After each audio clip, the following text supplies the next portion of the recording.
મોરબીમાં સરપંચની ચૂંટણીની અદાવતમાં હુમલાનો બનાવ સામે આવ્યો છે। ચાડદ્રા ગામે પિતા પુત્ર પર 5 વ્યક્તિઓ દ્વારા હુમલો કરવામાં આવ્યો। ધોકા અને છરીથી પિતા પુત્ર પર હુમલો કરાયો છે। સમર્થકને મત ન આપતા ખાર રાખીને આ હુમલો કરવામાં આવ્યો છે। જગદીશ પરમાર વધુ માહિતી આપી રહ્યા છે। જગદીશ, જણાવશો શું વધુ વિગતો?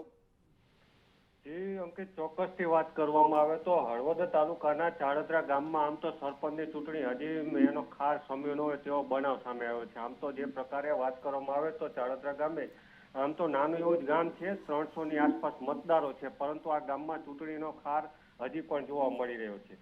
જેમાં વાત કરવામાં આવે તો સરપંચની ચૂંટણીમાં જે ટેકેદારો હોય તે ટેકેદારો વચ્ચે સામસામે અથડામણ થઈ હતી, જેમાં ધોકા છરીથી હુમલો કરવામાં આવ્યો હતો। પિતા પુત્રને ઈજાઓ પહોંચી હતી અને સારવાર અર્થે ખસેડવામાં હતો। જે બનાવમાં ફરિયાદી દોલતભાઈ ટાપરિયાએ 5 શખ્સો સામે ફરિયાદ નોંધાવી છે। જેમાં વાત કરવામાં આવે તો આરોપી બટુક ટાપરિયા, મહેશ ટાપરિયા, ઘનશ્યામદાન ટાપરિયા, જસકરણભાઈ ટાપરિયા તેમજ રવિદાનભાઈ વિષ્ણુભાઈ સામે ફરિયાદ નોંધાવી છે અને ફરિયાદના આધારે પોલીસ દ્વારા આગળની કાર્યવાહી હાથ કરવામાં આવી રહી છે। અંકિત, આભાર સમગ્ર માહિતી આપવા માટે।